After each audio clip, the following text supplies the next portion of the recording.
இயேசுவோடு இருக்கணும். அதான் சந்தோஷம், அதான் நிலையான சந்தோஷம். இயேசுவோடு இருக்கீங்களா? தினம் அவரோட நடக்கிறீங்களா? தினம் அவரோட பேசணும். அவர் என்ன சொல்றாருன்னு கவனிக்கணும். சரியா?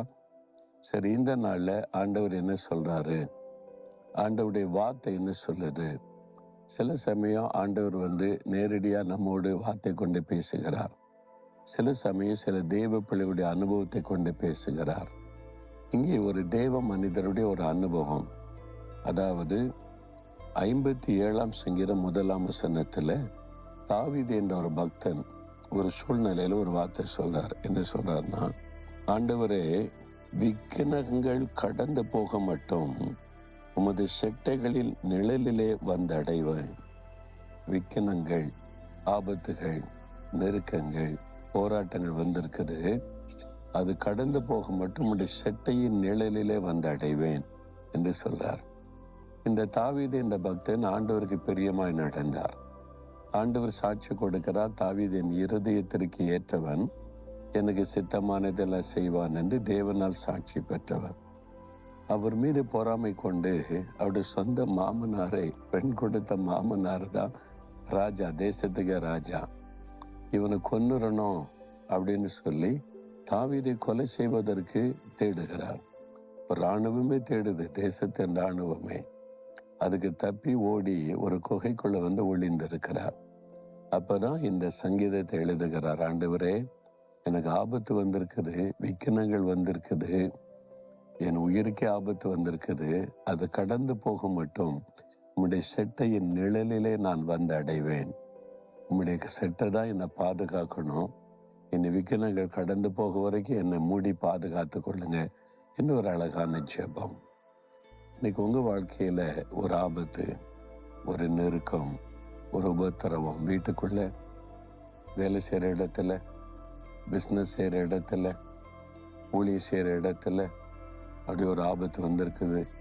உங்களை பயமுறுத்துது, உங்களை அவ்வளோதான் முடிந்தது அப்படின்ற மாத சூழ்நிலை, வேலை போச்சு, அவ்வளோதான், பிஸ்னஸ் முடிஞ்சது, அவ்வளோதான் உன் குடும்பம், இந்த மாதிரிலாம் சூழ்நிலை வந்திருக்கிற ஒரு விக்கினம், ஒரு ஆபத்து, ஏதோ ஒரு பிரச்சனை ஆபத்தாக வந்திருக்குது.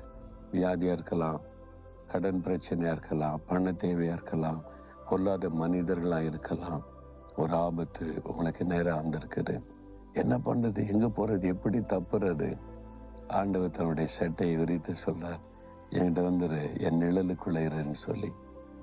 சில சமயம் நான் பார்த்துருக்கேன், எங்கள் ஊரில் கிராமம் தானே, இந்த கோழி குஞ்சுகளை கூட்டிகிட்டே போகும். அப்போ நான் பார்த்துருக்கிறேன், அந்த கழுகு வரும், கள்ள பருந்துன்னு சொல்லுவோம். அது அப்படியே நோட்டமிட்டு வந்துன்னா இந்த கோழி ஒரு சத்தம் கொடுக்குமா, இந்த குஞ்சுகளை கூப்பிடும், என் செட்டைக்குள்ள வந்திருக்காம், ஒரு ஆபத்து வந்திருக்குது, அது கடந்து போக மட்டும் செட்டைக்குள்ள இருன்னு. அது அப்படியே செட்டைக்குள்ள வந்துடும். சில குஞ்சுகளை பார்த்தா செட்டைக்குள்ளோட தலையை மட்டும் வெளியே நீட்டி அப்படியே பார்க்கும். நான் பார்த்துருக்கிறேன், ரொம்ப ரசிக்கலாம் ஆண்டவருடைய சிருஷ்டிப்பு. அந்த சின்ன குஞ்சு பாருங்க, தலையை மட்டும் வெளியே நீட்டி அப்படியே பார்க்கும். அந்த பருந்தெல்லாம், நீ என்னை ஒன்றும் பண்ண முடியாது, நான் எங்கள் அம்மாவுடைய செட்டைக்குள்ள இருக்கிறேன், என்னை தொட முடியாதுன்ற மாதிரி அப்படியே பார்க்கும் அது. அப்போ அதே மாதிரி தான் நம்ம ஆண்டவருடைய செட்டைக்குள்ள வந்துட்டோம்னா தைரியமா சொல்ல, நீ என்னை ஒன்றும் பண்ண முடியாது, என்னை டச் பண்ண முடியாது, என்னை அழிக்க முடியாது, ஏன்னா நான் இயேசு கிறிஸ்துவுடைய அடைக்கலத்தில் இருக்கிறேன், அவருடைய செட்டைக்குள்ள இருக்கிறேன், அவருடைய பாதுகாப்புக்குள்ள இருக்கிறேன், நீ ஒன்றும் பண்ண முடியாது, போய் அப்படின்னு சொல்லிடலாம். அந்த மாதிரி தான் தாவீது சொல்லுகிறார். அதே மாதிரி அந்த ஆபத்து கடந்து போயிற்று. தாவீது ஆண்டவர் பாதுகாத்தார், உங்களை பாதுகாப்பார். நீங்கள் பயப்படுற மாதிரி விட மாட்டார். விக்கனங்கள் கடந்து போயிடும், அந்த ஆபத்து உங்களை சேதப்படுத்தாமல் கடந்து போயிடும்.